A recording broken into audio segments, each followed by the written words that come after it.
Hello and welcome to another episode of Tagat, everyone. And the last two episodes, we focused on trying to understand the new tension between Ethiopia and Eritrea following Abiy Ahmed's documentary, in which he said that Ethiopia was going to try to seek port access by any means necessary. In the last two episodes, we had Shetel Tranbol, Professor Shetel Tranbol, and Martin Plaut to talk about various aspects of Abiy's documentary. But there are still a lot of issues that we would like to understand and that we think you would like to understand. And we have invited a wonderful guest today. My guest today is Yosief Ghebrehiwet. I think a lot of you will know him because he was our guest twice or thrice before when we spoke about other aspects related to Ethiopia and Eritrea. And today we're going to zero in two episodes on the new tension between Ethiopia and Eritrea. And namely, we're going to focus on what was Abiy's justification for making those threats really to Eritrea. What is their justification? Abiy presented ethnic, geographic, historical, demographic, and legal arguments. And I think it's important that we give them due consideration. What is Abiy really trying to say? And Yosef is going to help us make sense of what Abiy's point of view might be. And we're going to also talk about what are the actual motives of Abiy. What is Abiy trying to achieve? Is it just political stunt? Does he really believe that he would be able to acquire port in the manner that he has been trying to achieve? And we're going to also talk about Abiy's general character and how it plays into what is happening now between Ethiopia and Eritrea.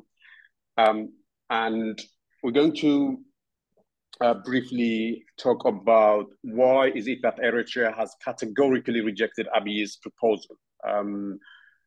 And is it conceivable that Abiy expected Eritrea to reject his offer? And what does this new dynamic mean? And also we're going to talk about the role of Tigray and of the TPLF, both in 1991, because a lot of Ethiopians believe that the TPLF was responsible for Ethiopia losing its port access in 1991. And what does that mean? Do the people who believe that have a point? We're going to talk about that, and we're going to talk about what should the position of Tigray and of the Tigray government today be. And finally, we're going to talk about the current regional realignment. There was a conference in Jeddah, Saudi Arabia, the last couple of days, and a lot of things have happened. Eritrea has met with various regional leaders, and interestingly, it was in Jeddah in 2018 where the pact between Ethiopia and Eritrea, which turned out to be a war pact, was signed. But it has since deteriorated. The relationship has not materialized. And what does all this mean? And other issues also we will cover. And welcome to Tagat, Yosef. Right, okay. That's a long introduction. Yes. Yes, thank you. Thank you for inviting me again, and thanks also to our listeners. Thank you. It's my pleasure, Yosef. So let's start with Abiy's justification. I think the arguments that he presented haven't really been examined and rigorously examined. He has been sort of summarily dismissed. But I think it's important that we also take the time to understand to make sense of what Abiy might be, what his justification might be. So yeah, let's start with that, Yosef. All right, okay. We'll start with that. If there is a way of making sense of nonsense, the first one is, of course, historical one. He talks a lot about that one.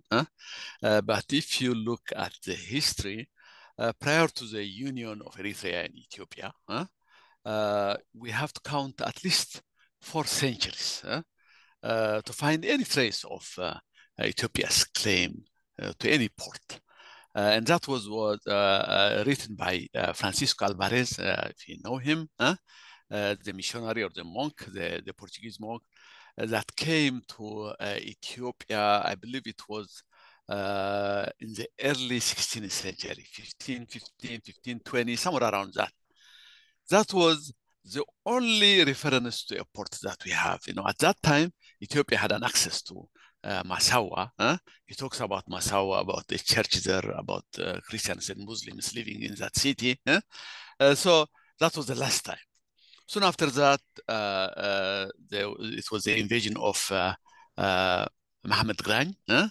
And after that, probably I'm not sure exactly the time, but maybe a decade or two after that, the Turks captured the Red Sea coast, and ever since, Ethiopia had lost it for about 4 centuries. It was returned first by the Italians, of course, when they created Eritrea, and then with the Union of Ethiopia. And it did have it for about 3 or 4 decades, and after that it lost it again. So this is the historical background that he's talking about. Now, if you look at this, it's very hard to claim a place where you have never been for centuries. But even if there is the slightest bit of historical legitimacy in that way, ironically, it's Massawa that he has to claim if he is going to go according to historical claim, and not Asab. Asab is never mentioned in all of this time. Asab is a very hostile area. It's the Afar Desert. It's inhospitable land and inhospitable people. Ethiopia had never had access to Asab, so historically it couldn't even claim that. He also goes, Abiy also goes to talk about the Aksumite Empire. I mean, which happened in we at least have to go 2,000 years back to claim that connection, But even that, people talk about Persian Empire, Islamic Empire, Roman Empire, Russian Empire, Mongolian empires. If all these places were to claim the land that they had before, the world would be in a total disaster.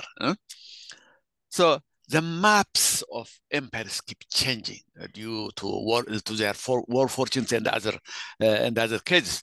For example, a good example would be, for example, if you go to Google and look at the historical map of Poland or the historical map of Germany, you would see how they keep changing every time. They keep expanding, contracting, and at one time Poland it even disappeared from the map of Europe for certain decades. So it tells you this is how it goes with empires, But and in our era, you could take Ethiopia for example. Ethiopia, it has the present form of Ethiopia was due to Menelik, very recent one. Even the Gondarite Empire, which lasted for a long time, it only captured the northern part of Ethiopia. Not even the Shoas of Amharas came under the Gondarite Empire. So the idea is that they have always fluid borders, and therefore it is a bankrupt argument to invoke that kind of historical argument. But if you look at what you call the geographic or natural argument again, natural and historical arguments are contradictory in terms, because when you talk about history, you are talking about man-made entities. Again, there is no such thing as natural,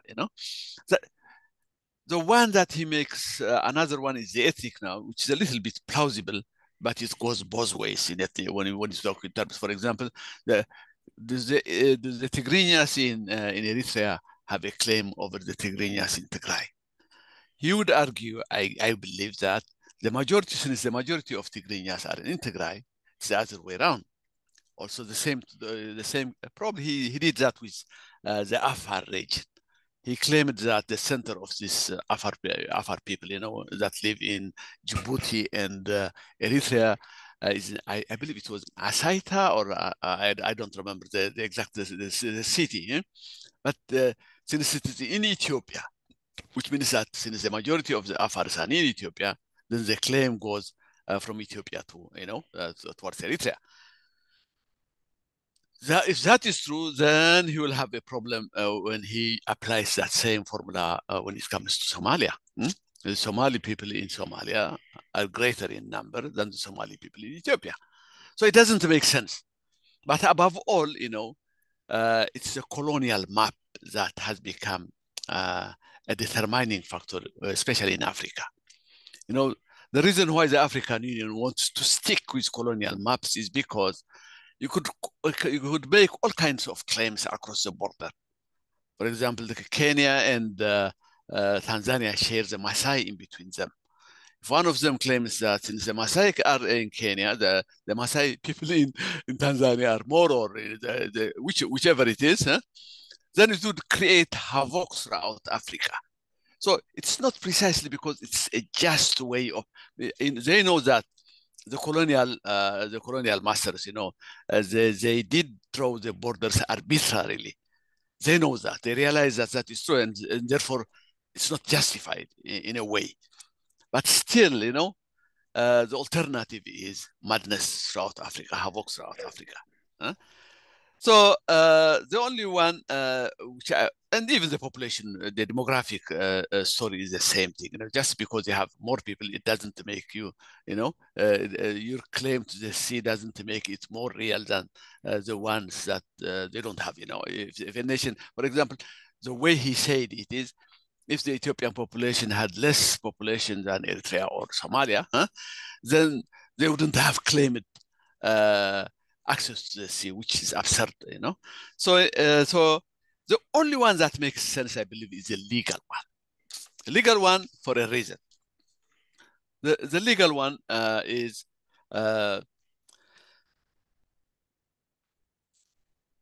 it's not, if we are to use the legal argument, it's not to grab the land, but to force the nation to abide with the international rules. For example, in the case of Eritrea, it has made it clear that it doesn't want Ethiopia to use its ports, be it Massawa or Asab, since the EPRDF time up to now.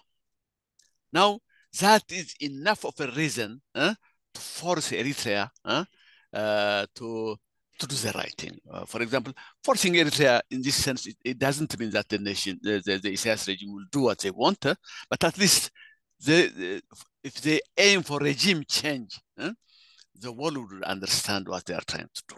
But he made two lethal mistakes. In this case, Abiy made two lethal mistakes. The first one is, instead of putting the demand for access to the sea in a pinpointed way, he put it in a general way that made enemies out of all the nations which are Eritrea, Djibouti, and Somalia.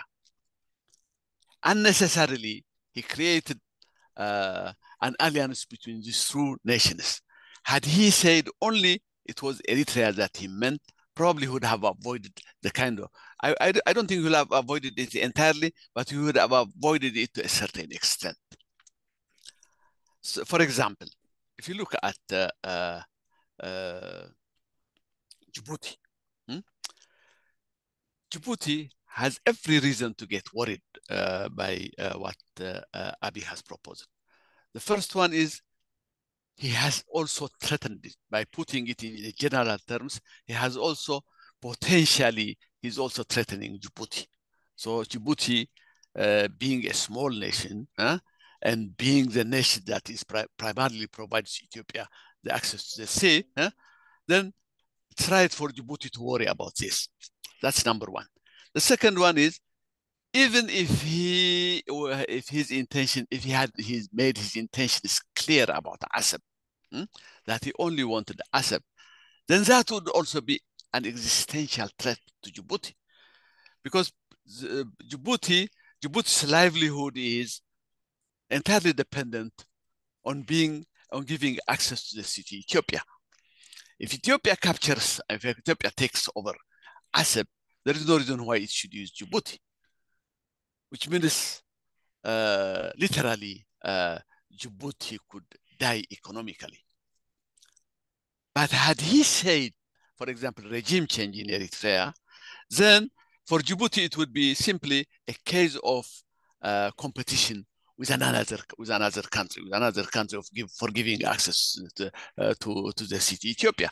So for Djibouti, it's better for a regime change in Eritrea, whereby Ethiopia would also have access to the sea through both Massawa and Assab, but then it's still relevant, as a port to Ethiopia. But the idea of grabbing it makes that impossible. So that's one. Another one is, the Afar factor. The Afars are probably the only people who would be very much enthusiastic in this adventure, precisely because if they still want to remain with Ethiopia as a Khalil, then they would have a bigger Khalil, a more prosperous Khalil, because Assab and the whole Danakil strip would belong to them. That's one. Even for those secessionists, for those nationalists, for the Afar nationalists, it would be one step to their dream, because their dream is to create a greater Afar out of the Ethiopian Afar, the Eritrean Afar, and the Djibouti Afar, which means Djibouti also would be threatened by the fact that a greater Afar is information. So that's another one. So for all these reasons, Djibouti might even, at that point in time, might even think of joining the Somali world, because having lost its livelihood and having also being threatened at the same time, being threatened by the greater Afar in the making, might even prefer to join the Somali world. So for all of these reasons, he made that stupid statement. That general stupid statement that threatened throughout the threatens the nations in the coastal areas, Eritrea, Djibouti, and Somaliland. But the second one is, as I mentioned before, the second second one that he made, his second mistake is, had he, for example, appealed for regime change in Eritrea, it would have created an immediate effect, because Ethiopia, of course, would join it. Tigray would wholeheartedly join it. And the Eritrean opposition would wholeheartedly join it. And the West probably would have given its green light towards this project. It would have created an immediate result. Instead of taking that road, he has taken a different road that threatens not only the nations that we have been talking about, but also the Eritrean opposition, which would be definitely, most of whom would say no to this venture. So in a sense, that's how I feel about his justifications. Yeah. We're going to pursue the regime change argument, Yosef, a little bit.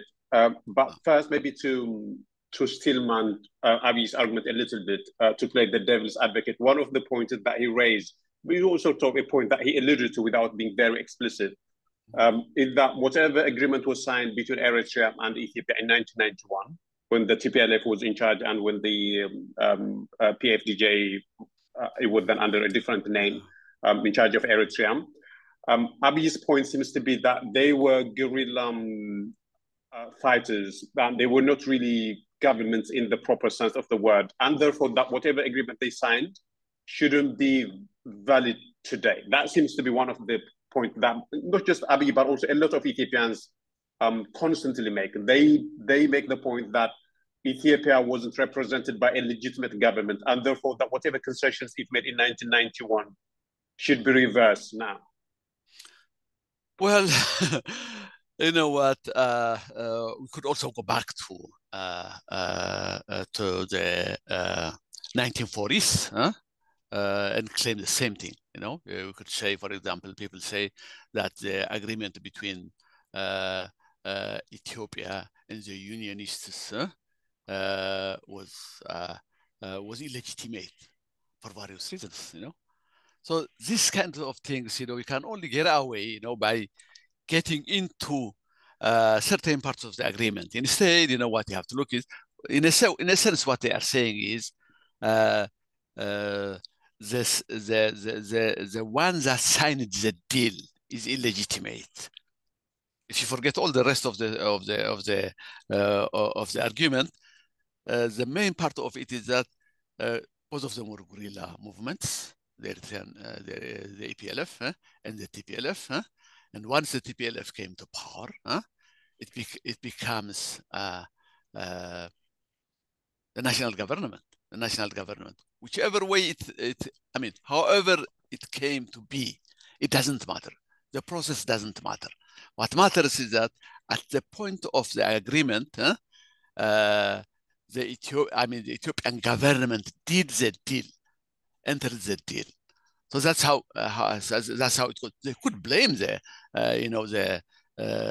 TPLF for signing the deal. That's a different story. That's a different story, you know. But when it comes to agreement, it has been done between a nation, between two nations, literally between two nations. So there is no way you could argue. And then what could it have done if they believe that Eritrea should be seceded, or if they say, for example, Eritrea shouldn't have gone its own way? That's a different story. But if they are trying to say, at least they should have given us ASAP, then through what kind of argument are they using? Because the Eritrea that joined the Ethiopia is this Eritrea that they see now. It's not a different Eritrea. So there is no, I mean, you cannot make these kinds of arguments and get away with it, you know. I think they are desperate for some kind of justifiable argument that they come up with various ways, you know. But to me, you know, so far as the TPLF, by that time the APRDF was the legitimate government in Ethiopia, then if it has signed the deal, then that's it. It's over. The only thing that they could say is they could blame, for example, the TPLF for it, but that becomes an internal affair in between them, between the TPLF and the rest of the government. Probably you could look at that maybe a little bit later. Yeah. At why the TPLF did, yeah. At why the TPLF Definitely. did it, yeah. Did it, yes, yeah. Yes, because it's a very pertinent point, and we're going to come back to that. But maybe let's pursue the regime change argument. Yeah. Of course, one of the points Abiy made during the documentary was that Ethiopia was going to use all possible avenues to secure port, and he said that the priority was going to be peaceful means, but he said that war shouldn't be ruled out. Actually, he literally said that whether by peaceful means or by other means, Ethiopia must go to any length to ensure that it has port access. That is what he said.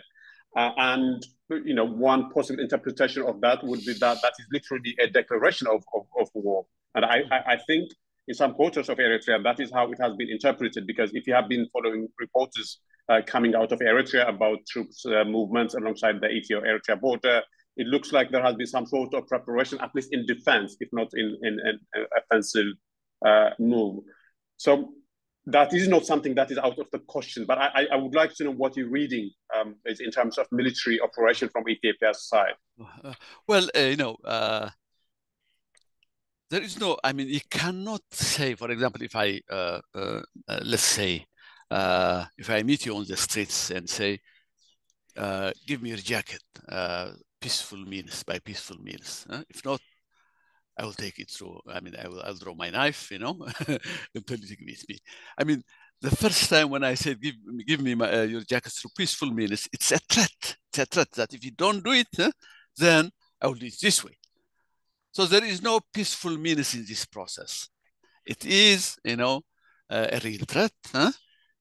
So we have to say, give me without any expenses, without any to you or to me, in terms of war, or else I will do all I can.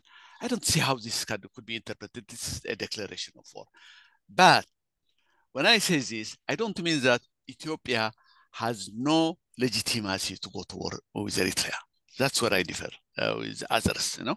Ethiopia has a legitimate reason to go to war against Eritrea. If Eritrea does not allow Ethiopia to use its ports, but not for grabbing the land. That's the difference that I have with Ethiopia. Ethiopia is saying that I'm going to grab the land. That's not legitimate.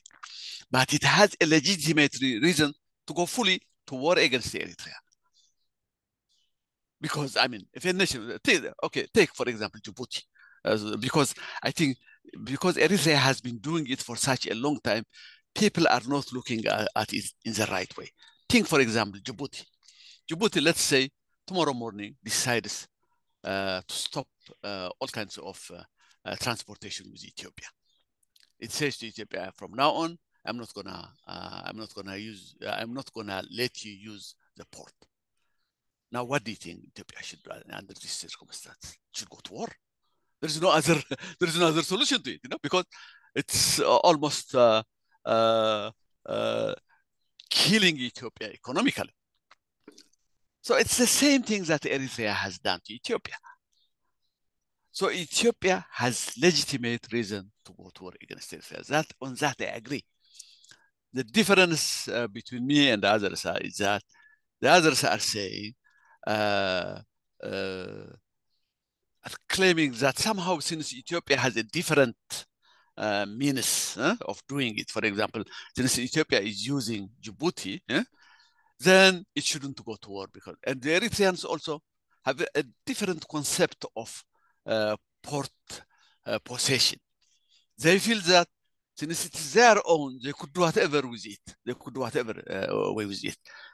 But if you prevent a nation, as Abiy said, of 120 million not to have access to the sea, then you are weaponizing the ports against Ethiopia. So it's obvious for that one. But what he should have done is, after that, he should have worked for regime change in Eritrea, because another regime with another regime change, you could reach, an agreement that is conducive both to you and to both to Eritrea and Ethiopia. It could easily reach such an agreement. So that's where my position is in regards to this problem. That's a good point. But to give the devil his due, the devil being Abiy, in the documentary, one of the points is he said was that it's not that Eritrea has refused to allow Ethiopia to use its ports. There could be some sort of contractual arrangement where Ethiopia, rents the port and makes payments on a yearly basis and stuff like that. That sort of arrangement. Eritrea wasn't loath to that sort of arrangement. Abiy's point was that sort of arrangement would be unsustainable for a country that will soon have a population of more than 150 people. And he was doing some numbers, some numbers, but of course he was. I think he was putting numbers out of thin air. So I wouldn't necessarily trust Abiy with numbers, but the argument would be that sort of arrangement wouldn't be sustainable for a country as big as Ethiopia. I understand. That's where he gets strong. What he's saying is probably, since the nation is in front of, all across the coast that border with Ethiopia are unpredictable. I cannot bet on an argument. I cannot on an agreement that simply lets me use its port. Like the way Djibouti is doing it right now. So that, but I believe that's where he gets it wrong. Unpredictability goes both ways. Ethiopia is as unpredictable as the rest of the nations, probably more so. Not in the case of Eritrea, is in fact a totally different thing. We'll come to it later. But the way that I am saying is that Eritrea is not letting him use. That's where I agree with you. Eritrea is not letting, would never let him use the port. It has, as it has done for 30 years now, for 3 decades. It's not, I mean, 3 years or 5 years, it has been consistent in Eritrea. Even in the 5 years that they have been. Yosef, sorry Yeah, to yeah. interject, but Eritrea's point of view, and this is a point that Isaias has repeatedly made, is that Eritrea has never blocked Ethiopia from using its ports. It was Ethiopia that refused to use Eritrea's ports to hurt Eritrea economically. That would be what Isaias would say, and he has been Well, saying that. we'll come to that. In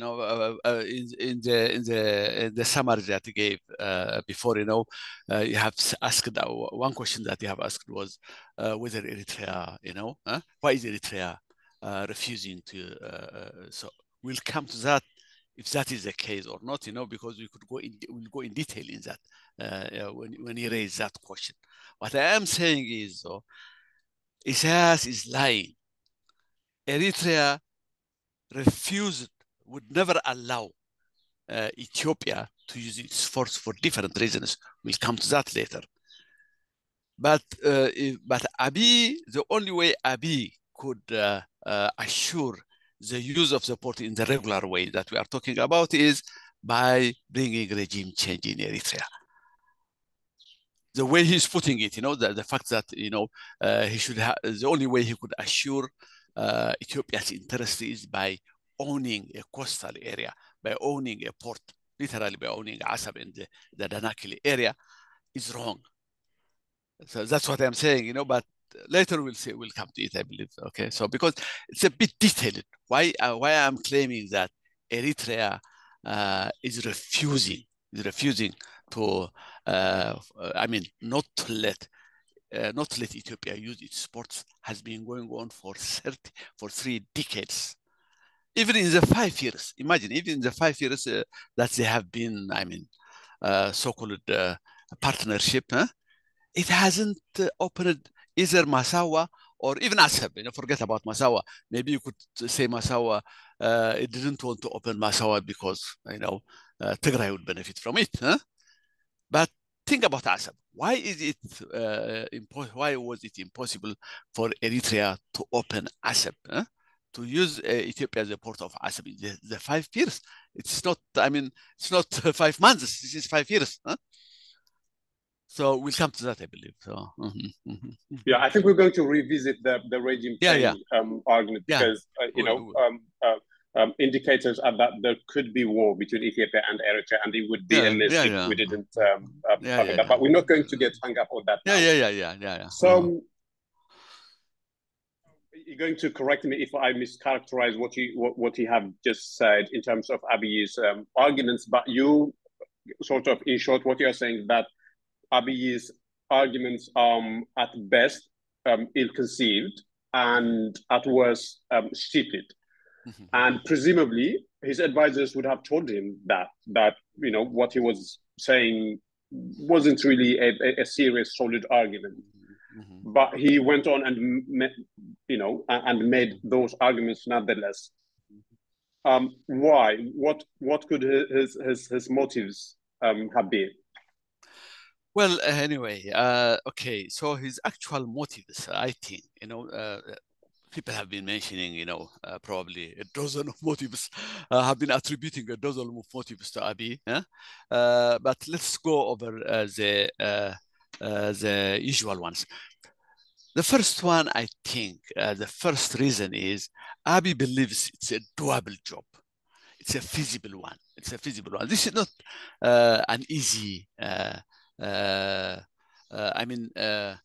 easy motive, because one has to believe it is doable to go all the way to what he's doing right now. Even if he is using it as a threat to Eritrea, for example, even then, Eritrea should believe on its own that he could do it, that's a doable job. Now, there are various reasons why he's believing it's doable or it's feasible. Number one is they have been fighting together against Tigray. Ethiopia knows the exact position of Eritrea when it comes to its military prowess. its weaknesses, what kind of an army it has, the fact that it has no reserves, that it has been using Amhara and Ethiopian troops in order to fill in the gaps that it faced when it was fighting against Tigray, and it also knows the tens of thousands that have died in among the Eritrean in the EDF, in the Eritrean army. That's probably one of the things. Another one is demography. Eritrea is supposed to, the population of Eritrea is now in between 2 and 3 million. And now, I mean, compare that with Ethiopia with 120 million. In a war of attrition, you could easily see how Eritrea will be disadvantaged. But the biggest one, I believe, is the topography of the Danakil area. It's a flat land. It's not easy to defend. There are no mountains. And then it's also an arid desert. It's one of the hottest areas in the world. It's a scorching heat in that area with little water around it. So think about positioning 100,000 soldiers in such an arid place. Add to that the fact that the war is going to be fought technologically. Ethiopia believes that it has an upper hand, both in drone warfare and the Air Force. It's easy to hit water reservoir, for example, that will be needed for all the Eritrean soldiers in the Danakil Desert. It's easy to hit supply lines and the ammunition depots in Asab with that kind of technology. And then, of course, there is the Afar factor that we have been talking about. The Afars would be very enthusiastic. They would be very enthusiastic in supporting Ethiopia in this arid area, which is their area. Remember, when the TDF was going all the way to Ethiopia, the fiercest resistance it has met was in the Afar areas. It was never able to. What was the name of that town, which was at the crossroads in between Djibouti and Addis Ababa. They tried to capture that and they never succeeded, please, mainly because of the involvement of the Afars. So the Afars will be totally sold on this war. And then there is also the Afar side on Eritrea, which are, first of all, they are few in number. They are not more than 200,000. If you look at the Afar strip, it's a very narrow strip. It's almost like a tail to the mainland of Eritrea. It goes for more than 500 kilometers. The coastline is more than half of the coastline of Eritrea is in that Danakil strip. And it could easily breach it at many parts, not only in Asab, but in many areas. And once breached, if Ethiopia captures the Danakil strip, it's easy to defend from the mainland Ethiopia. So strategically, Ethiopia will be highly advantaged in this war. Then there is the road also, even the roads. The road to Asmara is atrocious, They have been trying to build it for about 20 years without any success. For 20 years, from Massawa to Asab, they have been, of course, it's an incompetent system in Eritrea, but even under their qualification, they have been unable to create to pave the way from Massawa to Asab. Of course, there is the sea with its Eritrea has the navy and its boats, but then Ethiopia also have prepared already some ships. The reason why the navy was being built could be one of the reasons. That's one. It's doable in terms of military strategy. I believe he believes. Abiy believes so. The only glitch in this thing is that Abiy believes, I believe, that he couldn't do it without the help of Tigray. Probably we'll come to that later, But if Tigray is involved in this, I think it's a doable job. That's one of the things that he keeps mentioning. He believes it's doable. The second one is, of course, as many people have been talking about, is the legacy, the legacy factor. Since almost he has failed almost in everything, huh? He believes that the only way to maintain his relevance, not only now, but also in history, would be to capture asset. Another one that goes with it is the economy. He also believes that, I believe, that I mean, that he has this unconventional understanding of how the economy works. And he believes that with the capture of ASAP, almost every economic problem that he faces now will be solved. He's one of those leaders, which has come up in our time, like Modi of India or Erdogan of uh, Turkey, for example. He has this almost illiterate, and for example, Erdogan believes that he has been, he has had for years, he has had a high inflation. At one time, it was almost 100% of inflation. Even at that time, he believed that the only way to approach this problem is by decreasing the interest rate, not the usual approach. You increase the interest rate if you want to, it's the ABC of economics, but he has been going against the grain, and purely because of his approach, Turkey has been suffering for many years. It's the same thing with Ethiopia. I do believe that he thinks that if he wins ASAP, if he captures ASAP, then almost all of his economic problems would go. And then there is, of course, the idea of uniting the country. It will be a unifying factor. That, I believe, yes, it will be a unifying factor, but not in the usual sense. Many people are saying that by going to war against ASAP, he would unify the country. I don't think so. I believe that if he captures ASAP, would the unification of the country come?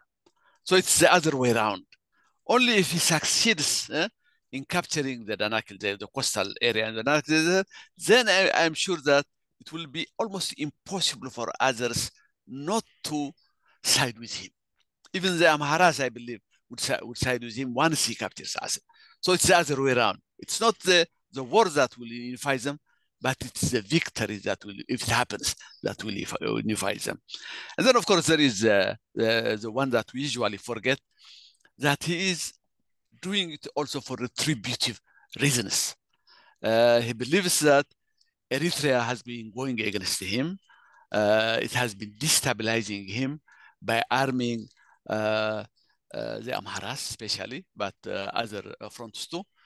So the only way to get back at Eritrea would be to threaten it existentially in the way he's doing right now. So I think for all these reasons, these are his actual motives. And they don't have to be either or, they could all, I mean, yeah, it could be a mix for of all one or these more reasons, of yeah, them. it could be, Yeah. yeah, of those, yeah. Yeah, so well, I think we're going to expand on some of the points, Yosef, but I think my device is running out of battery, so I will quickly go and drop my charger. So we're going to briefly interrupt the broadcast. Sure. So just give me 1 minute, Yosef. I'll be Sure. back. Yeah, no problem.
All right, we're back.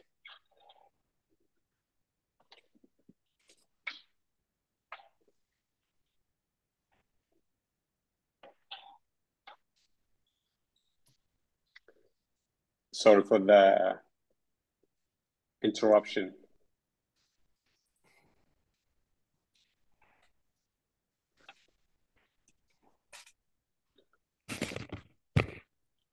Sorry, senor. Huh? No, it was me to blame for the interruption. But I think it's fine. We gave our listeners a breather, so it's all right. So Yosef, you mentioned a number of pointers by way of explaining what Abiy's motives could be, and one of the pointers you raised is that it could be because Abiy believes he has military superiority or at least technological superiority, and presumably you are referring to the fact that he has access to drone and access to support from the Middle East and a lot of other places. But of course, as we all know, that dynamic has changed a little bit. Abiy doesn't enjoy the support that he used to enjoy when he was prosecuting the Tigray war, and there are question marks as to whom, for instance, the Arab countries would want to support. And judging by the diplomacy for the last couple of days when they were in Saudi Arabia, you would say that Isaias actually seems to be the one who enjoys more support now. How do you see that point? Well, to me, of course, we'll come back to the regional realignment. But to me, it seems that when it comes, I'm focusing only on the Danakil Desert.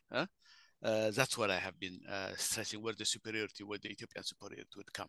Not only the numbers, because it will be the war of attrition, and at the same time, the topography and the involvement of the Afars. But overall, if he has to win the war, I said, it will have to necessarily include Tigray. Without Tigray, he's not going to succeed in this, because the Eritrean war could continue even if after taking the Danakil strip. Of course, Isaias has been realigning himself with successfully, I would say. First of all, as we said before, as we mentioned before, it was Abiy's blunder that Isaias has exploited. When Abiy made the threat not only to Eritrea but to all the coastal states, then he made a huge blunder. But aside from that, I believe, when it comes to the substantive things about all of this, I think there are two countries that he's trying to align himself with Isaias at this point. One is Somalia, because I believe he could use the army, the Somali troops that are now being trained inside Eritrea, as he did in the case of Tigray. But how much mileage would he get out of that? I doubt he will get that much of a mileage out of that. Then there is the involvement of Egypt. I doubt that Egypt will involve itself directly in the war. What it could do is it might provide some ammunition that Eritrea needs, and that would probably be drones. That's what I suspect. He might get drones from Egypt. But overall, I believe that Eritrea will be totally disadvantaged in the war to defend Assad. But it might want to continue the war even after it loses the Danakil front. That would be the war that will have to be fought inside Tigray against Tigray. And that will necessarily involve Tigray in the war, even if it doesn't want right now. So that is what Abiy is counting. When it matters, when it comes to this war, what he's looking at is not the political support that he's losing all around the place. For example, Kenya, South Sudan, you have seen it. Somalia, Djibouti, and all of them. But Djibouti is not going to get involved in the war. So what he's looking at is at the substantive way, who is going to provide army to Eritrea at this point in time? Russia, I doubt it that it will. I mean, small amounts of arms, yes, but it's fully involved in Ukraine. I doubt that Russia could help Eritrea in this war. The only one that it would help it, and I'm sure, is probably Saudi Arabia, probably financially, because I haven't seen the way the Saudis involving themselves, the way the United Arab Emirates are doing right now. The United Arab Emirates, if you have seen at the number of cargos that has been flying to Ethiopia, it's almost as many, if not more, as cargos as it used to fly, as they used to fly at the time of Tigray war. At the time of Tigray war, it means that Ethiopia is getting enough armaments from the United Arab Emirates. So I think the problem to me is, and then there is of course the idea that somehow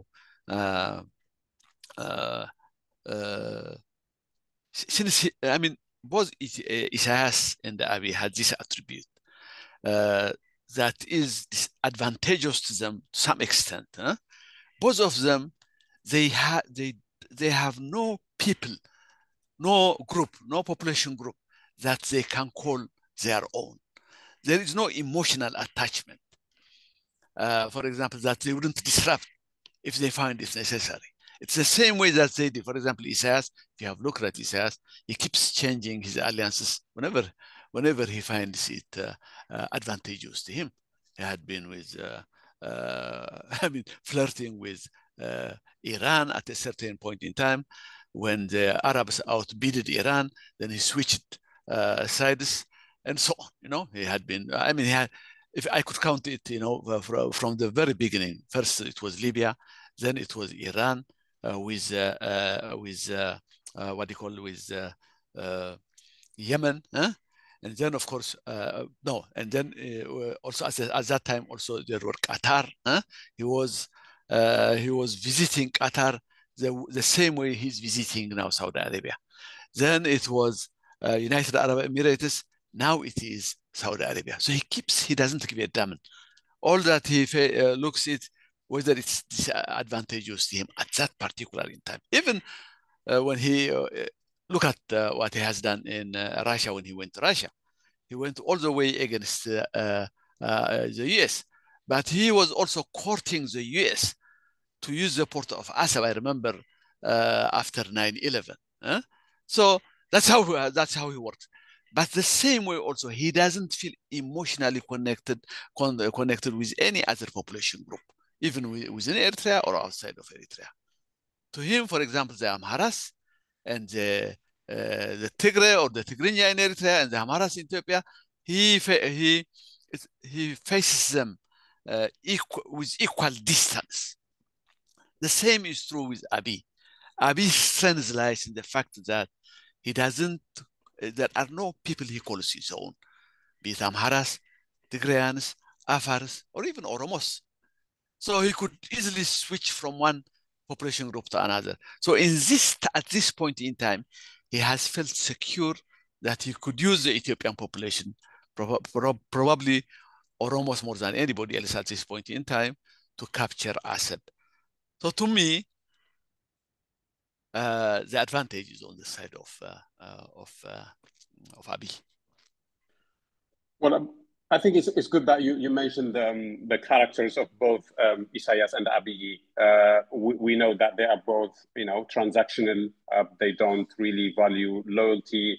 They are both extremely Machiavellian in the way they operate. They are both unpredictable, and I think Abiy more unpredictable than Isaias by virtue of the fact that Isaias has been around for a long time. So it's easy to work out what he might be thinking. But Abiy, pulls off tricks left and right. He tells you he's going to do A and not B, and he ends up doing B and not A. And some people think that the documentary he made in regard to the port might also be part of his Machiavellian machinations to to sort of discombobulate the people around him and the people in the Middle East, and for other sort of strategic or tactical maneuvers. How do you factor in the character of Abiy in all this? Do you think it plays a role? Well, yes, of course. I mean, I would hardly call it Machiavellian. Machiavellian requires a brilliant mind, even though I mean it's used for evil purpose. I doubt. I mean, if Abiy's mind is Machiavellian, but it's unpredictable in ways that make it very hard to pin him down. For example, well, remember that one of the signs of our times is that I would call it that probably it's a time of irrationalism. There are proudly irrational leaders, proudly anti-rational leaders in our era. As I mentioned before, Modi of India would be one of them. Erdogan of Turkey would be another one. Bolsonaro of Brazil, now, of course, he has lost his presidency. First, Trump of the US would be another one. So there are many of these leaders that came out in this era. They are almost proudly irrational. Abiy, I believe there are many factors that contribute to that irrationality, to that unpredictability that goes with that irrationality. One is his evangelicalism, or you could call it some type of fundamentalism, almost the Christian version of Islamic fundamentalism, especially with his church, which is the Prosperity Church. And the Prosperity Church in this case is almost anti-ethical. It's, well, let me put it this way. It's immune to ethical arguments. You cannot use ethical arguments to convince one of these leaders. All of them. For example, Modi is, for example, a Hindu nationalism. He's a Hindu nationalist. Erdogan was from an Islamist tradition. Came from an Islamist tradition. Trump and Bolsonaro are not per se evangelical fundamentalists, but they have been supported by evangelicals almost 100%. I mean, not by majority of the evangelical Christians in USA and Brazil, respectively. So you have that part of Abiy that makes it impossible to predict him. That's one. The other one is, of course, it goes with that one, is the anti-intellectual nature. Isaias, for example, is not a fundamentalist, but is anti-intellectual to the core. He has destroyed the entire educational system in Eritrea. There is no university per se. He has closed the only one university that existed then. He has always been against elite, against intellectuals. So that anti-intellectualism also is being seen now in Abiy. In fact, if you have seen the latest report of what has been going on in the educational system in Ethiopia, part of it, I believe, is deliberate. He has been imitating Abiy in doing that. So that's another one. In Ethiopia, probably the word I like, the word in Amharic that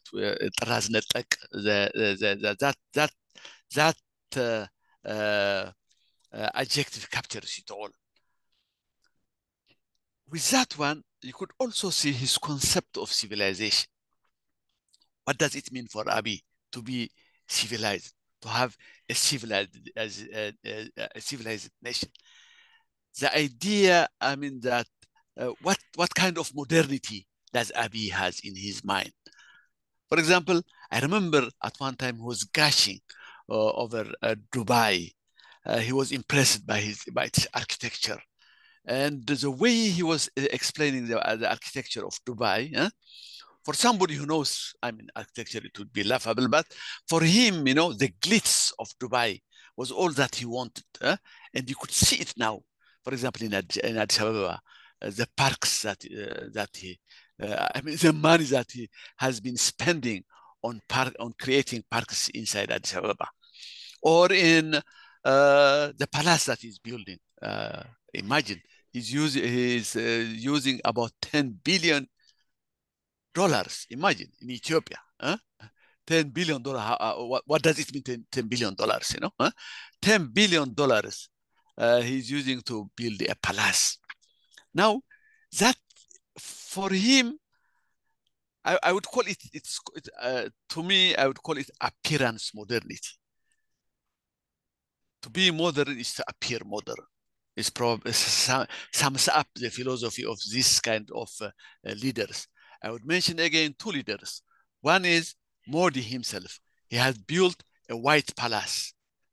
It's not as big and as expansive as the one that Abiy is building, but it also required more than $1 billion, you know, to build the White Palace it's not Modi, Erdogan of Turkey. Another one is Mobutu Sese Seko, if you remember. He built a huge palace in the midst of the equatorial forest. And he imitated, I think it was Louis of Belgium, you know. He imitated that. It was in the imitation of the palace of the King Louis Palace, if I'm getting it right. But he was the King of Belgium, and that's what he tried to do. So to appear modern is all that it takes to be modern. That kind of conception is a very shallow one, huh? But it does exist among these leaders because they are semi-literate. And then I said, add to this the fact that there are no people that he calls his own, then you will have that toxic cocktail of the characteristics of Abiy. That it's almost, I mean, destroying the whole nation right now. Huh? So, yeah. All right, okay, yeah, I think that would be enough. Yeah, I think, I think you raise fantastic points in terms of Abiy and how he's trying to project himself as someone who is sort of a philosopher king, who has an understanding of technology and of science. You know, he's projecting this facade of modernity. He goes around giving lectures to people on, you know, on topics under the sun. Sometimes artificial intelligence, sometimes climate change, sometimes even quantum physics. That is the sort of image that he's trying to project, and I think it comes from the sort of personality that he just described. And maybe, in the interest of time, we're going to park that at that. And we're going to try to see things from Eritrea's perspective now. And one might say that it would actually be in Eritrea's interest to positively accept Abiy's proposal, even though the way it was done wasn't right, even though the documentary was intimidatory in nature. But actually, Eritrea would be wise to heed what Abiy is saying, because as we all know, both Assad and Massawa are now sort of deserted. Nothing much happens, and if Eritrea was to find some sort of arrangement with Ethiopia, it would actually benefit economically.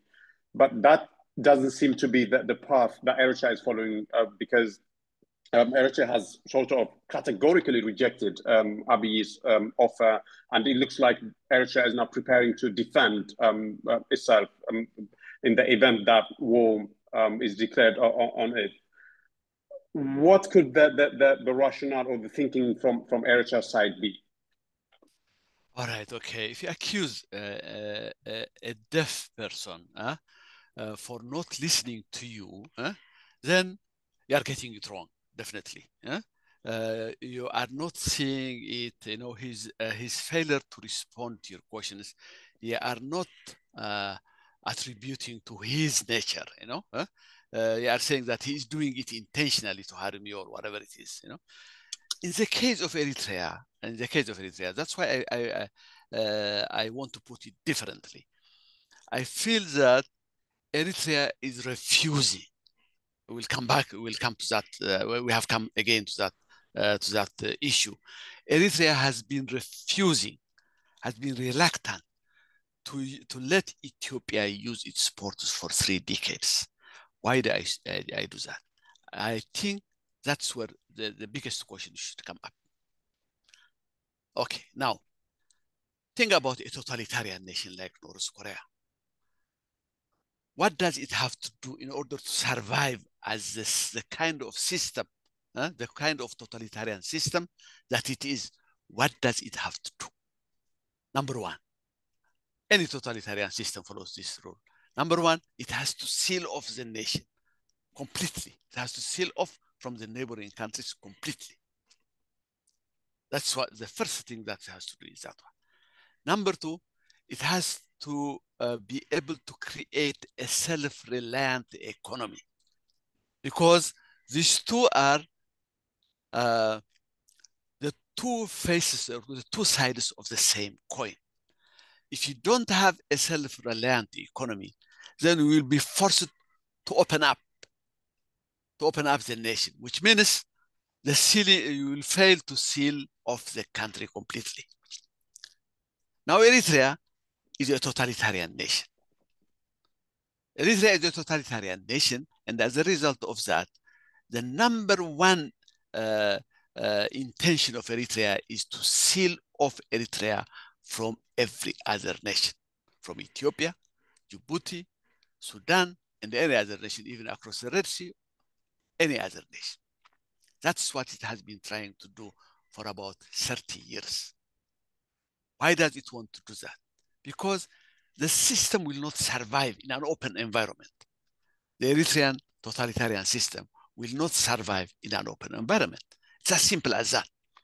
Okay, let me give you, why do they do that? By the way, why do the totalitarian nations try to create a self-reliant? Self-reliance, it doesn't mean sophistication. All that it means is to be able to provide these people rudimentary, even at a rudimentary level, the needs of the people, so that it wants to open up the country to the outside world.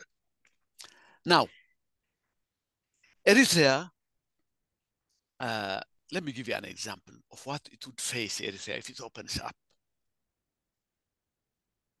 On 2018, you remember 2018, when the peace treaty between Abiy and the so-called peace treaty between Abiy and Isaias was signed in Jeddah, then Isaias did one thing. He opened up the borders for a few months. He has a reason why he was opening up he had to show the world that he is willing to take, the peaceful way. He has one reason for that one.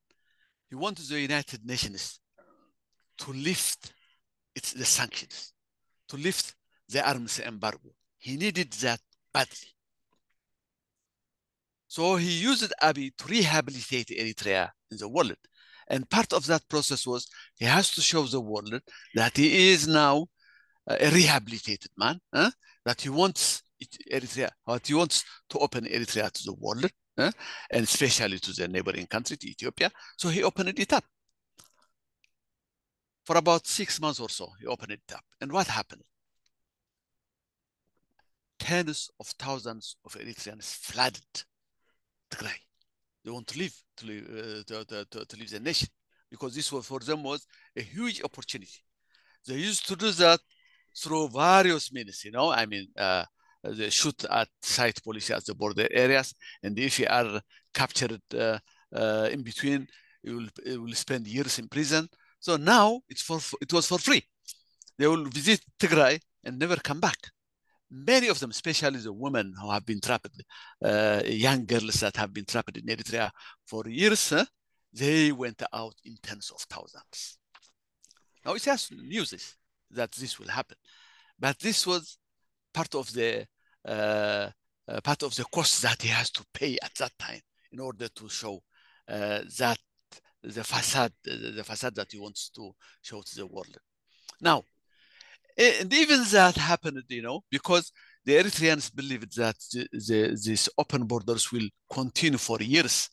And so they were biding their time. Had they known that it will be closed in 6 months, probably half of the nation would have moved out by then. In a sense, what I am saying is that opening up Eritrea would mean the collapse of the nation, and especially the collapse of Sha'biya as a system. It would immediately follow into collapse.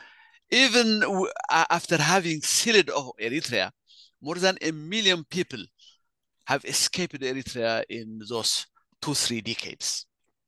Now imagine what would have happened if Eritrea had opened the borders for 2-3 years. It had simply collapsed as a nation. Another one is the economy. The economy, and then there is also the political, not only were, tens of thousands leaving Eritrea, even those people, and there were also thousands who visited Tigray, tens of thousands who visited Tigray and came back to Eritrea. First of all, what they saw was that a nation full of youth in Tigray. They went to Mekelle, for example, where thousands of young people were, peacefully walking in the streets. That to Eritreans was unheard of. Asmara has been totally depleted of this young. All the young people have been taken out from the cities and villages of Eritrea, and then they were first taken to Sawa, and then to the indefinite national service in the wilderness of Eritrea. So that's what they saw. And then they saw a highly educated people inside Tigray. Many universities, not only in Mekelle, but in Aksum, Adgrat, and others. So to them, that was unheard of. Of course, they saw a very normal world. Also, at the beginnings of democracy were also there in Tigray, although it was not totally, you could hardly call it a democratic nation at that time. When they saw this, when they came back to Eritrea, they are coming back with dangerous ideas.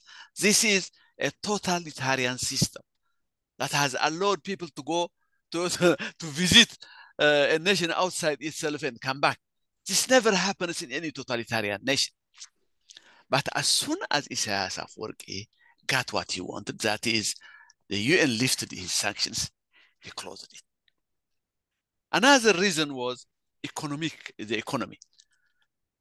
When the borders were opened, both Tigrayan and Ethiopian merchants flooded into Eritrea. There is no merchant in Eritrea per se. The only trading partner that you have is Sha'biya itself. It owns, it monopolizes the entire economy in Eritrea. Sha'biya would collapse when competing with this. With these merchants. It cannot compete with these merchants. And last, there was the issue of hard currency. Hard currency, the way Eritrea has been manipulating hard currency, requires a sealed off nation, a closed off nation. It's only within that system that it equips the kind of exchange system that it uses now. It controls how many naqfas you have in your pocket. It controls how many naqfas you have in the bank, in the banking system. You could only have that kind of control within a totally enclosed nation. The Eritreans were at that point, after a few months, they began to understand how to work. They knew how to exploit their hard currency system. All that they had to do was, instead of taking their harder currency system, which people send, which their relatives or their family members send them from outside, instead of sending it to Eritrea, they began to send it to Ethiopia or to Tigray. And then for your money, you will get the wars that you will get is probably 2 or 3 times more. So there was no use. Naqfa would have been also totally useless had Eritrea continued that way. So all that I'm saying is this. Eritrea is not letting Ethiopia use its ports precisely because if it does so, then it will collapse as a totalitarian system. It's as simple as that. It's not even the question of, in fact, at that time I wrote an article and I said that Isaias might use ASAP, might open up ASAP for Ethiopia. He's not going to open up Masawa, I said. That was on 2018. But he might open up ASAP. I was wrong. The reason was, the reason why I said that was ASAP didn't have only about 10,000 population. And the people that have been escaping Eritrea are from the highlands of Eritrea. And the ASAP is Afar nomads. So he can, in a controlled way, he can use ASAP, the way he couldn't use Masawa. That was what I thought. But here is where I was wrong. If ASAP is to be fully used, you will have to imagine a city growing up exponentially from 10,000 population to probably hundreds of thousands of population. If it is to accommodate Ethiopia in a grand way, the way that Djibouti does. Now, that would require not only employing almost all the Eritreans from Kabasa in ASAP, but also additionally of importing Ethiopians to work in ASAP. In fact, just before before Eritrea seceded, because I was in ASAP at that time. I remember I used to be a teacher there for 2 years. ASAP was practically the only Eritrean nation, the only Eritrean city that used to speak Amharic. Amharic was almost the language that it was spoken in the bar. Why? Because most of the workers in the dock areas and in other parts of ASAP were done by Wollos. The Wollies were the ones, the majority were Wollos at that time. So opening ASAP means not only attracting the Kabasa from there, which are very few. Now it's about only, I believe it's the population of Eritrea is no more than 2 million. That's what I suspect right now. But it requires not only attracting all those young people to ASAP, but also using Ethiopia's population. That would be the natural way. There's no other way, or else, because it lacks both the demography and the know-how. So it will necessarily, those people have necessarily come from Ethiopia. That means slowly the Ethiopianization of Eritrea, of ASAP at least, of ASAP.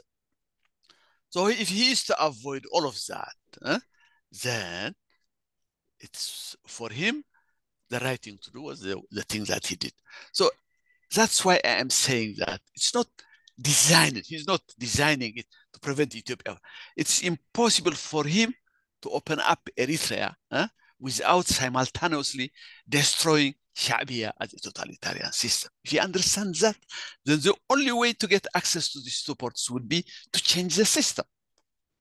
That totalitarian system had to go. Once you do that, then the normal world of reciprocity, would come to exist. The same way Djibouti is accommodating Ethiopia, then Eritrea will accommodate Ethiopia in that way. Well, I think it's a fascinating exposition of why Eritrea cordoned itself off or sealed itself off. It's going to be sort of a minor digression, but I think our viewers would love to hear you expand on some of the points. So you are saying that one of the reasons why Eritrea sealed itself off is because that is an inherent aspect of a totalitarian system. Others might say that one of the reasons why Eritrea felt compelled to at the very least, to seal off the border alongside Tigray was because an open border would stand or get in the way of the new identity that Eritrea was trying to reify or to create among Eritreans, a new national identity. And if there was open border with the Tigrayans, that project would become impossible. And someone from Isaiah's regime would say that, well, actually, the reason we sealed ourselves off is because we face a constant threat of war from Ethiopia, and therefore we had to seal ourselves off to prevent young people from leaving, because young people had to be conscripted to defend their country. That would be what they would say, I presume. What do you say? Yeah. Well, I mean, it's the other way around. What I'm saying, first of all, it's not either or. For example, the identity issue that you brought, creating that identity will require closing of the borders. If that is one of the totalitarian projects in Eritrea. There is a social experimentation going on in Eritrea that has been going on for 3 decades. Once you close the nation, then it becomes a laboratory. It doubles as a laboratory. The nation doubles as a laboratory, and that's precisely why they have to create a new identity called Eritrean identity, which is probably I call it Sahel identity. It's an identity. They are trying to create a young population in the image of Tagadalai, in the image of that revolutionary warrior that existed in the field, in Sahel or in Barka. Now, that being projected, giving it a new identity, which is an impossible thing, by the way, but trying to create that identity will require in a laboratory, one time I described Eritrea as a laboratory where you have to be careful not to let interfering variables from outside get into the laboratory. If that came, then the experimentation would fail, the social experimentation would fail. And at the same time, though, you will need guinea pigs inside Eritrea to be there. So you also have to prevent those people from going outside, or else you will fail. So in a way, you are agreeing with me. It doesn't mean that creating a totalitarian state doesn't go against what you have said. That's one. The other one is the idea of enemies. The totalitarian nations cannot exist without having enemies. They will have to project the enemies all around them, or else how could they close off from how could they close, they seal it. So in a way, it was a gift for Eritrea, for at least for Sha'biya, when the border war started in 1991, because in 1998, because in the 7 years prior to that, there was a slight hope that Eritrea would go other way. Slowly, it was the Tagadalti, they were becoming civilians. They were entering the civilian world, and it was a very slow process, but hopefully it could have ended in a different way. But after that, that small window of 7 years, that was the only 7 years that we couldn't call Eritrea a totalitarian regime. So the very fact that the war, in fact, I say that the border war was what brought the rebirth of Sha'biya back to life. Before that, Sha'biya was dying slowly. But with the war, Sha'biya found an opportunity to go back to its old self. Now it said it's feasible. It said it's feasible now that we could create an entire generation in our own image, which is horror, of course. But that's how they do. So it's not either or. So all that you have said fits within that system. Well, you point about Eritrea being a laboratory for social experiment reminds me of a story that I read. Of course, it was a story written in jest, but it had some element of truth. Apparently, North Korea was established on the year that George Orwell's 1984 was published, so it would have been 1948.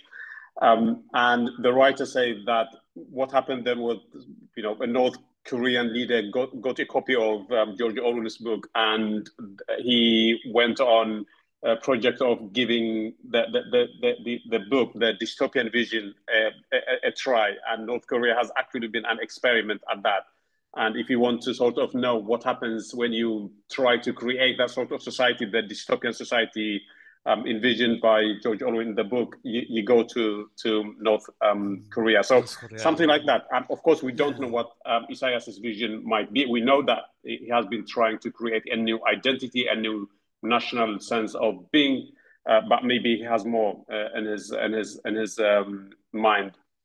And Yosef, we're about to wrap up. We have 2 points to cover. One is, of course, the TPLF. The TPLF had a role in 1991. Many Ethiopian nationalists will say that actually the TPLF played the lion's share in 1991 in helping facilitate the creation of Eritrea as a country, and also the fact that Ethiopia ended up without port access. Many Ethiopians would apportion the blame on the TPLF. So what do you think the role of the TPLF in 1991 was? And you briefly mentioned that in our sort of introduction, but I want you to go in some detail about that.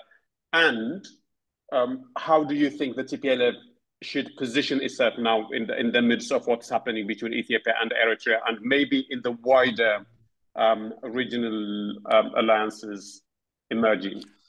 Well, to your first question, is TPLF or EPRDF to be blamed for the loss of access to the sea? My question is yes and no. My answer is yes and no. No, because it had no choice. TPLF had no choice at that time. If it is to, both of them, TPLF and it was an alliance of TPLF and DEPLF that brought the Eritrean independence, and at the same time that brought the TPLF success in Ethiopia. For example, there was this phenomena that they call Dota. Dota I have heard of it, I'm sure, in Tigray. In a sense, some kind of hesitation. I'm not sure how to say it in English, but they hesitated in Tigray, and they didn't know exactly when they liberated Tigray from the Ethiopian forces. Then they didn't know what to do. Do they have to go all the way to Addis Ababa, or do they have to create an independent Tigray? Or do they have to create maybe some kind of union with Eritrea? So they call it Dota in that point. I think I think we could say maybe standoff or hitting brick wall or maybe being stuck. Yeah, I think people would get so they hesitated in a metaphysical way. Let's put it that way, in a big way. But to me, that was a false choice. Tigray had no choice at all. The TPLF had no choice at all at that time. The TPLF wanted the EPLF wanted the TPLF to go all the way to Addis Ababa. Their condition was, we'll help you, but you shouldn't remain in Tigray alone. Because, for 2 reasons. First, if you stay, if they had stayed in Tigray, then the Dergi would have mobilized the rest of Ethiopia and come back again. So the problem would be faced both by Ethiopia, by Tigray and Eritrea again. They would have to face a new force that will fight them back the same way that they are having right now. So it could have ended up that way. So they will have to end it by some means. The second one was, the second one was, of course, maybe unity with Eritrea, but that was not choice at all, because Isaias wouldn't have it unless he's the leader of that, and the TPLF leadership were not fools to hand him over that role. So they decided reluctantly to go to Addis Ababa, because that's the only way. for both of them. For Eritrea, there is an additional reason. If it is to get its independence, then a government that's friendly with it would have to go to reach Addis Ababa. So the TPLF had no choice at all at that point in time. They are to reach Addis Ababa, then they will have to make an agreement with EPLF, and they had no choice at all. So to me, that's why I call it no. There is no choice in that one. Why do I say yes? Yes is after EPRDF, after the fallout with EPLF, they had a chance to, not exactly at that time, but at least after waiting a little bit more of time, because since they have been in the power for about 27 years, they could have resolved the issue of port use by that time. In fact, by not doing so, the main victim was Tigray itself. Tigray became at the periphery of the empire as a result of that. For Tigray, it would be Masawa, the best port to use, but even Asab. Instead, it preferred to use Djibouti. For example, on the eastern part of Tigray, they had to go all the way to Djibouti to get whatever they want. And on the western part of Tigray, they had to use Port Sudan in order to import all the, the salit and all that stuff to outside. So it sounds odd. Why the EPRDF tolerated Eritrea for as long as 27 years?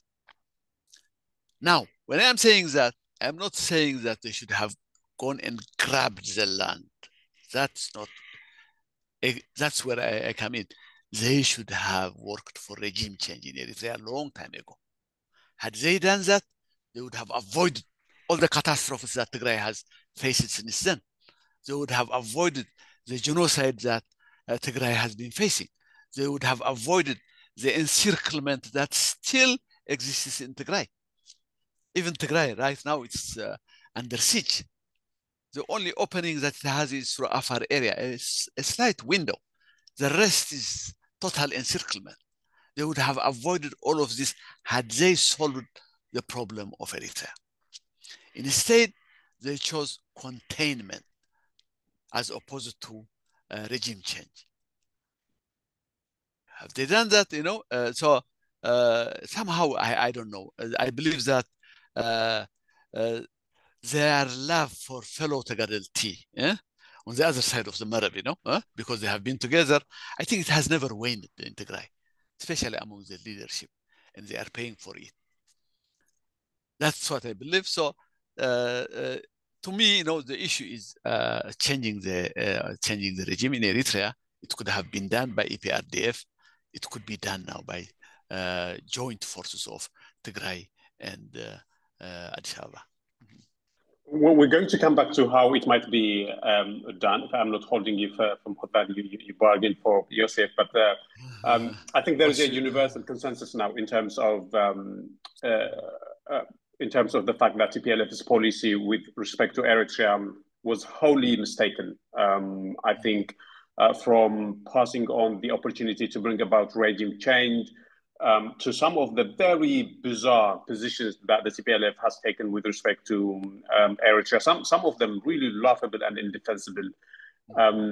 But whether or not Abiy would follow a different path, maybe we're going to come to that. But before we go into that, maybe it would be instructive to talk a little bit about the new alliances that are emerging now in the Horn of Africa. As you have followed, there have. Okay. Before that, probably one thing that I forgot that you asked me: what should Tigray do? In this issue? That I haven't answered. So let me briefly go. I know the time is up, so briefly.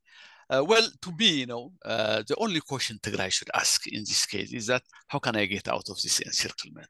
That should be the only question that it should ask. The ethical, the moral, the political issues are not for it to entertain at this point in time. It has to be brutally pragmatic. And the question that it should ask is, how can I get away out of this, encirclement? Number one, I believe its territories, it should never involve in this war unless, its territories are unconditionally returned to it. The idea of dual administration or federal administration that is entertained right now, the idea of referendum, the idea of accepting the settlement of Amaharas, all of these are to me unacceptable. So that should be its first precondition. Number two, of course, it goes with it, its IDPs should be fully returned, and fully returned by the help of course, the federal government in all its economic and humanitarian and other reasons. And then all the settlers, all the new settlers that have been settled in between in these 5 years, no, not in these 3 years, should also go back to wherever they came from. There should be no compromise on that one, because the idea of referendum now is very dangerous for various reasons. So I'm not going to go over there. And then, of course, the full services should be resumed, because it has not, the schools, the hospitals, the clinics, the electricity, and so forth, the full services have to be returned. And if ever the Tigrayan should decide to go to war against Eritrea, it has to be one that takes them away from the encirclement. For example, I believe that the way Abiy is designing it right now is to capture the tail of Eritrea, the Danakil strip, that long Danakil strip. What he would preferably do is cut off that tail, and join it with the rest of Ethiopia, that tail with Afar and with the rest of Ethiopia, of course, and then leave the rest of Eritrea intact, even with Isaias heading it. The reason why I'm saying that is that would go exactly with what he wants to do. Not only would he get his access to the sea, but Tigray would remain encircled, if that is the case. So the idea of Tigrayan leaders joining a war with that strategy in mind would be madness. It would be not only strengthening an enemy, a genocidal enemy, but also putting themselves in an encirclement in a permanent way. Because once Eritrea is weakened, Tigray would be weakened, Amhara would be weakened, and more or less the North would be totally weakened. So the weakening of the North would be accomplished. They shouldn't be part of that stupidity, because for various reasons, for vengeance or for whatever reasons. If there is a war against Eritrea, they should march to Asmara. That's the only way they would get rid of the encirclement, because without Eritrea, they wouldn't have gotten trapped into this mess. So the regime change in Asmara is very much necessary, and so their precondition would be not to Asib, but to Asmara. And then, of course, in the end, a semi-autonomous Tigray should be created. He has to accept that. That's the only problem that we have nowadays with Biltzigana or with Abiy is he couldn't entertain. It's almost impossible to him to imagine a semi-autonomous entity within Ethiopia, because he believes, and justifiably I say, that the rest of them would demand the same autonomy. And that would be the end of the Prosperity Party. The same way Eritrea doesn't want to open up the country. So for him, the Achilles heel of Abiy would be to have any killil which has a semi-autonomous existence that can only be forced from him. And Tigray probably could succeed that if it gets into this war. And the last one is the federal army has to be fully involved, because he could trick them.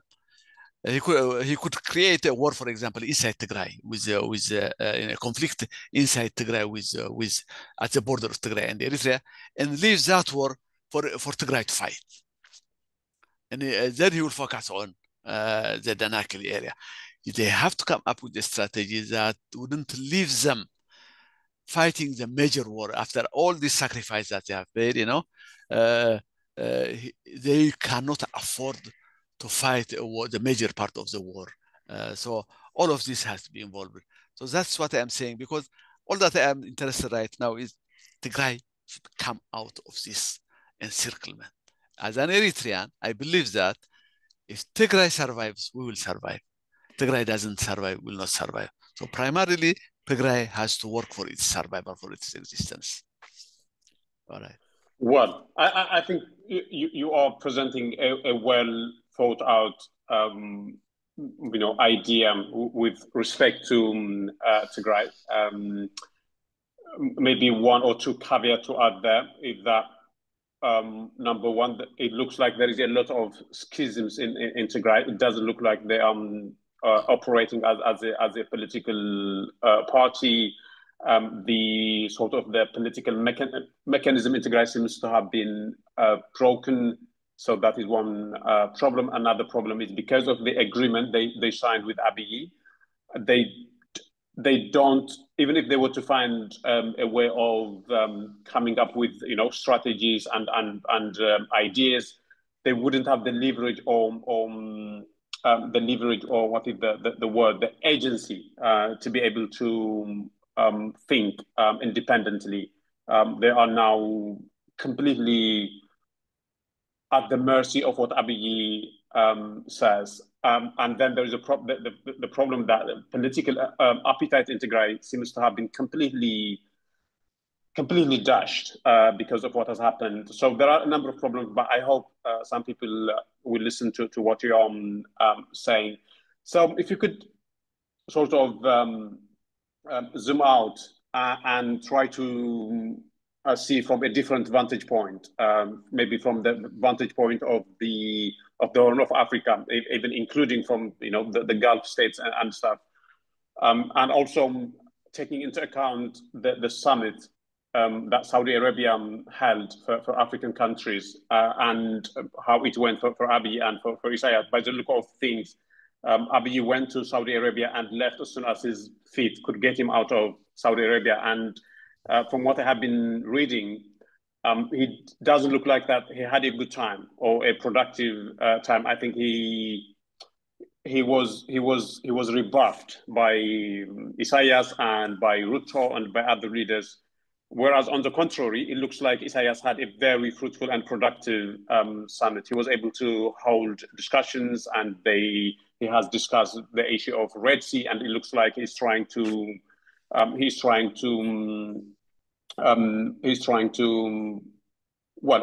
draft in supporters in case war happens. How do you assess what is happening in terms of the bigger picture?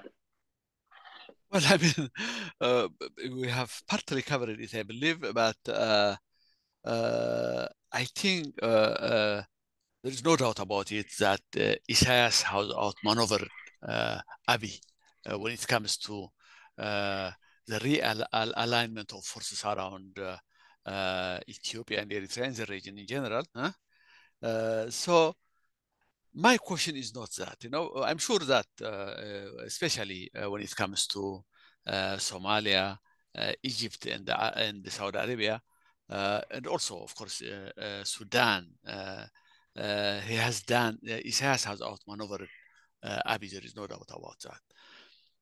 But my question is this: when it comes to the relevance of this realignment to the battleground in general, people are missing that Abiy has gotten all the advantages if he plays them right.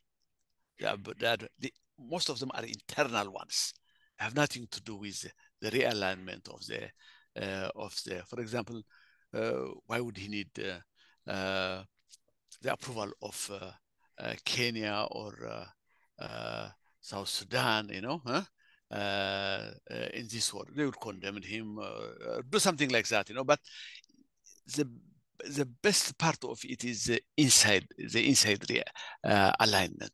The inside alignment is the fact that the war will be conducted in the Danakil area. I have gone over it.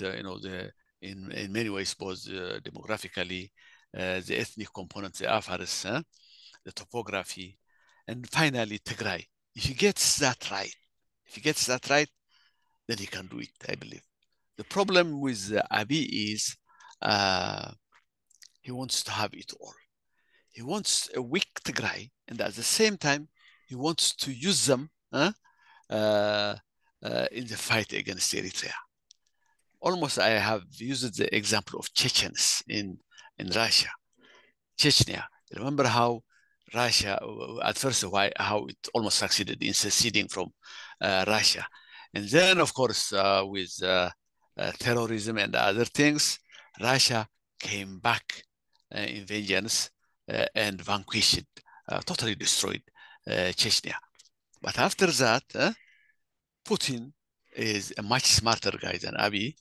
He realized that unless he gives them some kind of autonomy within their own region, then he will face the same problem. So he gave them their own dictator, and they have been living okay. Economically, they have been doing fine. But at the same time, they have been serving him whenever he needs them in another war, especially in Ukraine. One of the greatest warriors in Ukraine are now, aside from Wagner, which has been, its own problems. The Chechens have been the best fighters for Putin. I believe the same phenomena. We are seeing the same kind of phenomena in Tigray. It has been vanquished by these forces. Now Abiy wants the very vanquished people because he knows their skill, their warrior skill, and at the same time, geographically, they are also positioned at the very place where he wants to bring some kind of change, which is Eritrea. So he wants to use them like Chechens as great fighters.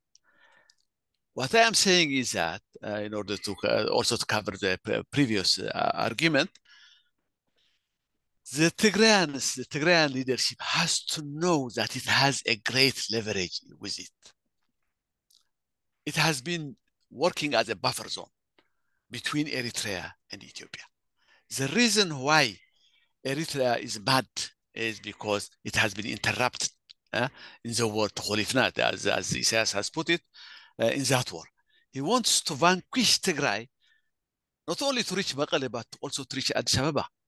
The idea was to reach Mekelle at first, and then ally himself with Amharas in order to destabilize the rest of Ethiopia. Abiy came to realize this scheme later. He realized it, and ever since then, he didn't want to disarm the Tigrayans. There was the reason why he was doing that. If he disarms them, then it means that both the Amharas and the Eritreans would have a field day in Tigray. Once they meet, then the rest is over. They could easily reach Addis Ababa. So he realizes now that the only reason why the alliance of Amharas and the Eritrea hasn't reached Addis Ababa is precisely because of Tigray, which is working as a buffer zone in between. Now, if they realize this, if the Tigrayan leadership realizes this, it has a huge leverage in its hand. Not only, not only as being potential allies with Ethiopia against Eritrea, but also right now, by simply being what they are, by simply being as is, Tigray is working as a buffer zone against the Amhara-Tigray alliance. So if they realize that, then they could use that as a bargaining chip against Abiy. They have not been doing that precisely for reasons that you have stated before. It's a fractured infighting leadership that exists right now. Sadly, it doesn't convey, to the world or to itself or to its people as a united front. And Ethiopia has been effectively using that division but for me, what I am saying is that Abiy is overreaching in the sense that he wants both a weak Tigray and at the same time a Tigray that he can use against Eritrea. He cannot have it both ways. He will have to accept a semi-autonomous Tigray, and then he can use them. He can use it because Tigray would do it for its own reasons. It wants regime change in Eritrea. There is no reason why it shouldn't join him. But it could do that only if it assures itself of a semi-independent existence within Ethiopia. So I think I'm preaching again. So that's what. So I'm not. What I'm saying is that I'm not that much interested in the realignment. It has its own impact, but the main variables that are of use are internal ones, and the internal ones, Abiy has them in his own hand if he knows how to place them right.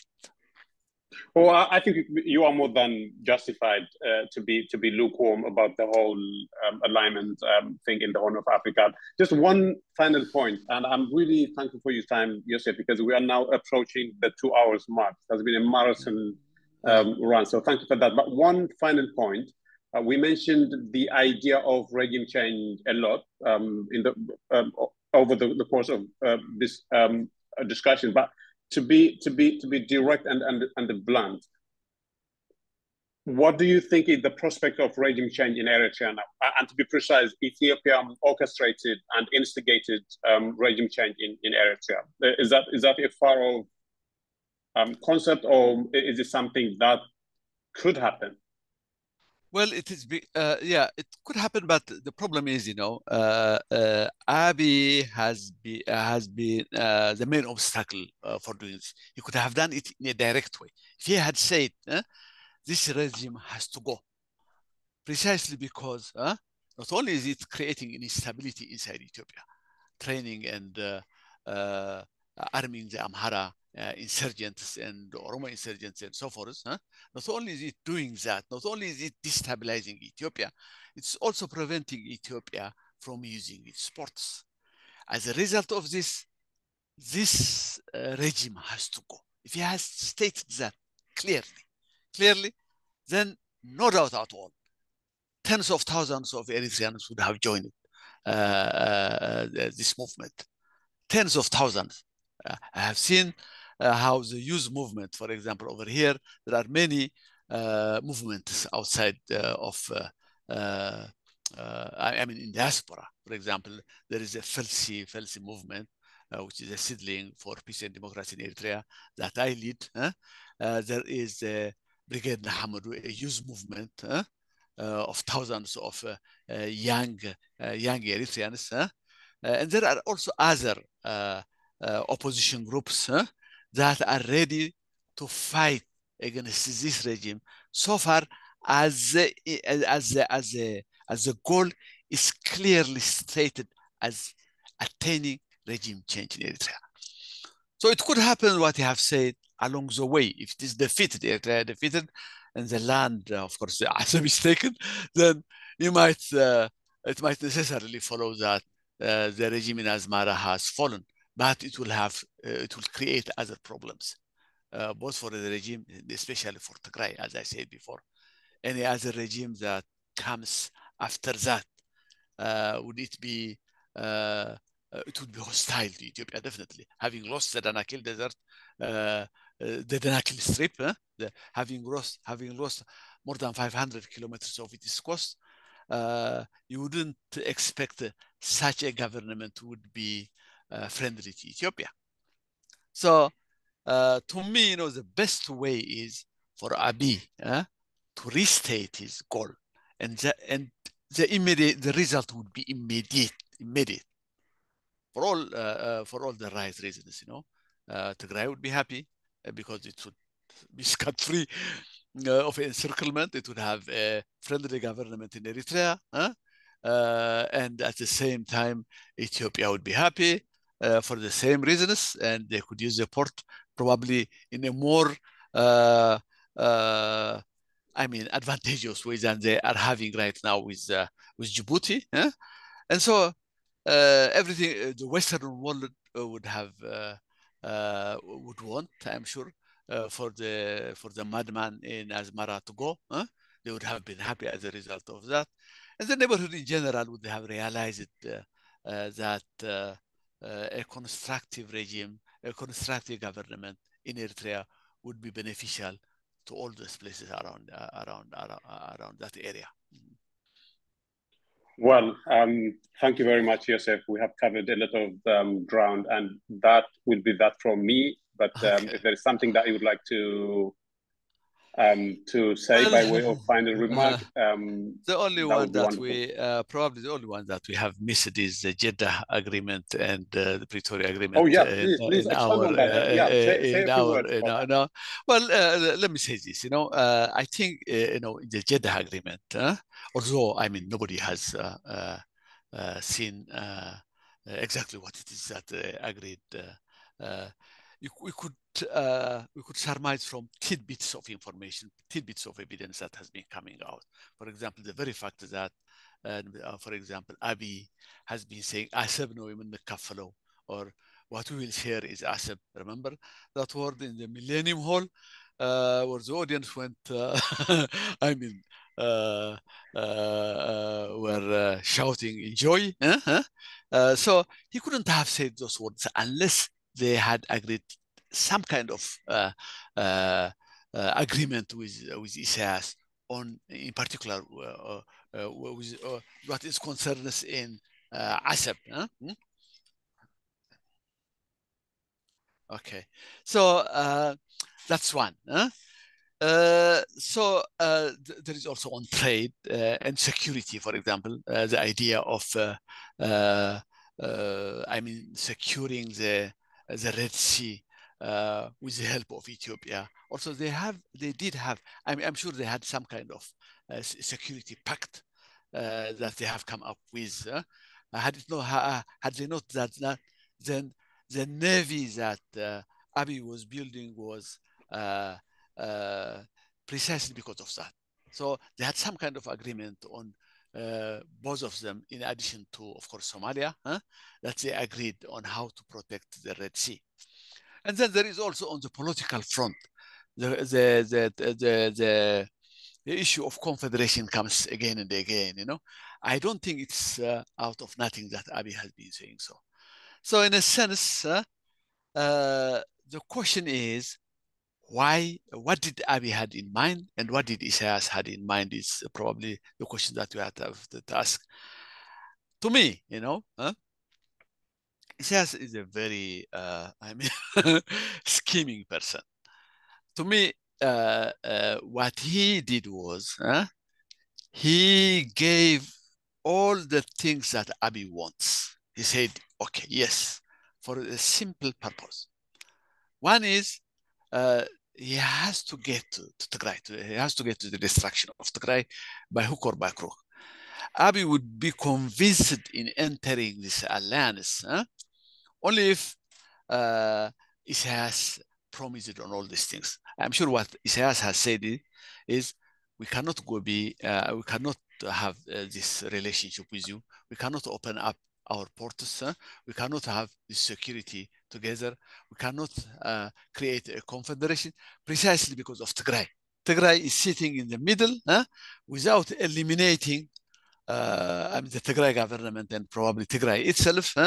Then it will be impossible to do these things. But once we do this, we'll do all of these things that we have said. Okay. Now, the question is, the idea that, for example, that people entertain about confederation, and if Isaias being a president like what do you call Sahle-Work, it's an idiocy to entertain that idea. Isaias would never do that. He would never occupy. Even if for Ethiopia, he would never try to put himself as useless presidency. So what Isaias did was he trapped him into that. So that's why I don't believe that when people talk about does Isaias feel betrayed for what he's done, I don't think Isaias feel betrayed. Isaias doesn't feel betrayed because he has nothing to be betrayed of. The only thing that he is mad is he didn't put his scheme into its final conclusion. The interruption, the peace agreement in Pretoria interrupted Isaias from fully putting his scheme into realization. That scheme was totally vanquishing Tigray, and then allying with Amhara to create a perpetual displacement in Ethiopia, not unlike that of the Democratic Republic of Congo. The Democratic Republic of Congo, up to now, it's a destabilized nation. And every small state, Rwanda, Uganda, and others, they have been exploiting the Democratic Republic of Congo because it cannot come out from the destabilization that started with Mobutu Sese Seko. That's exactly what Isaias had designed. He wanted a perpetually destabilized Ethiopia that he could manipulate, that he could control. Because a stabilized Ethiopia, he could never control a stabilized Ethiopia. That's what, and he has partially succeeded. We'll see whether he will succeed later or not. Confederation, the people talk about confederation and federation, but both federation and confederation cannot exist in absence of democracy. I have never heard of three dictators meeting, holding an alliance of dictators to create a confederation. That would be a contradiction in terms. So what Isaias had in mind was an alliance of dictators for a particular purpose, that they would come, for example, this alliance that was created between Eritrea, Ethiopia, and Somalia was not an alliance against outsiders. For example, when it comes to NATO or EU, it would be an alliance against outsiders. That's what they are doing in Russia, for example, right now. Russia is considered to be an outsider, and the NATO people, they are helping Ukraine to fight against Russia. But in the case of Ethiopia, Somali, and Eritrea alliance, it was an alliance to intervene in each other's affairs. For example, if one state had a problem with internally, for example, in the Somali case, it makes sense. If it is to contain the Al-Shabaab, it will need the help of Eritrea and Ethiopia. So they have to intervene into the affairs of Somalia. Now, the same thing holds true in nominally, the same holds true in Ethiopia. Ethiopia had a problem with what? With Tigray. If it has to have, total control of Ethiopia, the Biltzigana party or the Prosperity party, then it will have to vanquish Tigray. So it needs help from whom? From Somalia and Eritrea, and that's exactly what happened. So the design was cleverly crafted by Isaias Afwerki in order to, as I said, to vanquish first Tigray and then to perpetually destabilize Ethiopia. So his security part, it's a weird one. It's a peculiar one. It was not meant to prevent others from entering that region, but from coming to help the dictators towards each other. But that's only in facade, All that he wanted was, he doesn't want their help inside Eritrea. All that he wanted was to vanquish Tigray and destabilize Ethiopia, and that's what he got. All right. Okay. Sorry, I talked a lot. No. So, Thank you Thank you for raising the crucial point of. Thank you for raising the crucial point of the Jeddah agreement. I think it was very important.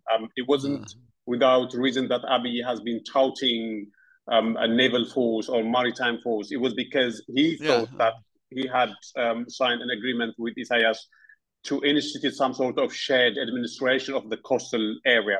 But of course, like you said, Isaias being the scheming person that he is, he apparently by the look of things, he had duped Abiy into signing the agreement, Yeah, knowing what the outcome would would be. be. And now Abiy Uh, looks the fool that he is. And yeah. of course, the situation could change, and it looks like Isaias has emerged as the beneficiary of the whole endeavor.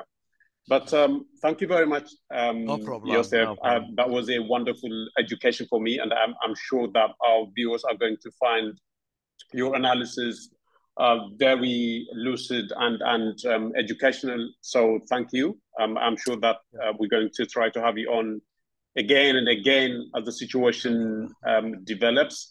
And to our viewers, if you like what we do, please don't forget to like, to share, and to spread the content around.